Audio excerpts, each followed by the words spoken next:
মাত্র একদিনে শিখলাম তাঞ্জোর আর্ট। অনেক দিনের ইচ্ছে ছিল এই তাঞ্জোর আর্টটা শেখার, তাই এবার যখন মাদুরাই গিয়েছিলাম সুযোগটা আর হাতছাড়া করলাম না। আর এই তাঞ্জোর আর্ট শেখার জন্য আমি মাদুরাইতে গিয়েছিলাম কুমারানস ক্রিয়েশনে।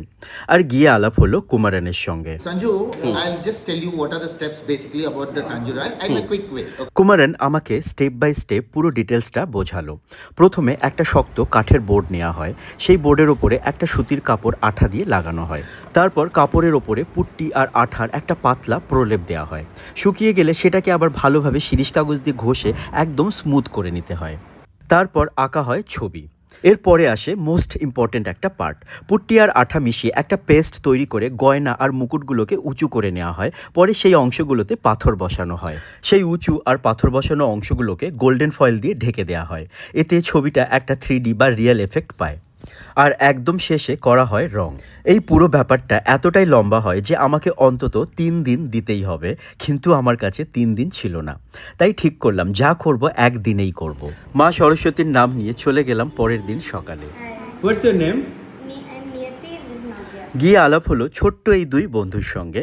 ওরা কি সুন্দর রাবার ব্যান্ড দিয়ে গলার হার আর কানের দুল বানিয়েছে। সত্যি কথায় আছে না, জানার কোনো শেষ নেই আর শেখার কোনো বয়স নেই। সময় নষ্ট না করে লেগে পড়লাম কাজে। আমি যতক্ষণে তাঞ্জোর আর্টের বেসটা তৈরি করছি ততক্ষণে তোমাদের তাঞ্জোর আর্টের গল্পটা বলি। তাঞ্জোর আর্ট আসলে শুধু একটি ছবি আঁকার কৌশল নয়, এটি দক্ষিণ ভারতের বহু পুরনো একটা ঐতিহ্য। এই শিল্পের জন্ম তামিলনাড়ুর তাঞ্জাবর শহরে, তার জন্য এর নাম হয়েছে Tanjore art. Base to the top.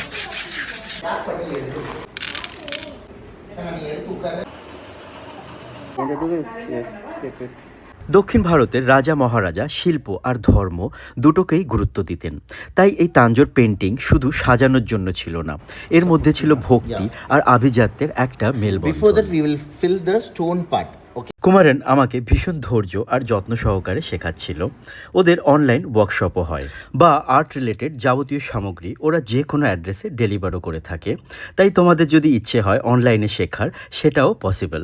আমি ওদের ফোন নাম্বারটা দিয়ে রাখলাম, তোমরা ফোন করে ডিটেলসগুলো জেনে নিও। তাঞ্জোর পেন্টিংয়ে সাধারণত দেবদেবীর ছবি আঁকা হয়, কিন্তু যেহেতু আমার হাতে বেশি সময় ছিল না, তাই আমি কার্তিক ঠাকুর বা দক্ষিণ ভারতে যাকে মুরুগান বলা হয় তার হাতে যে অস্ত্রটি থাকে সেটি আঁকলাম। পুরাণ অনুযায়ী মা পার্বতী কার্তিক ঠাকুরকে এই অস্ত্রটি দিয়েছিলেন। এটি শুধু অস্ত্র নয়, এটি শক্তি ও সাহস আর অশুভ শক্তি বিনাশের প্রতীক। প্রায় টানা 12 ঘন্টা খাটুনির পরে রেজাল্ট তোমাদের সামনে। আর ফ্রেম করার পরে এটা হলো ফাইনাল লুক। আমার এই তাঞ্জোর আর্টের প্রতি ভালোবাসা আর আমার করা প্রথম পেন্টিং তোমাদের কেমন লাগলো প্লিজ আমাকে কমেন্টে জানিও।